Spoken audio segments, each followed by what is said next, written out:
E nós descobrimos no Facebook Casa Elétrica uma campanha muito bonita, Amigos da Casa Elétrica, que eu recomendo a todos.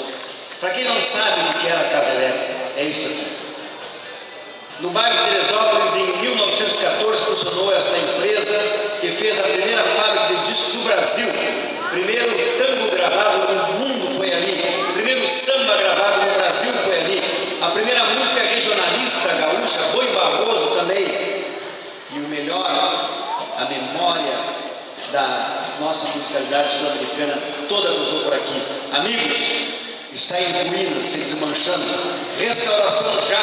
Então eu pediria aos políticos que me ouvem por aí que desviem verbas para cá, para a gente construir esse negócio.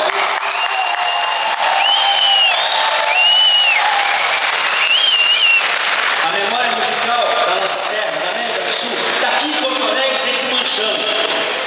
É isso aí. Desvio de verbas para Casa Elétrica. Isso. Boa campanha. Encerrando então as premiações do gênero regional, nós vamos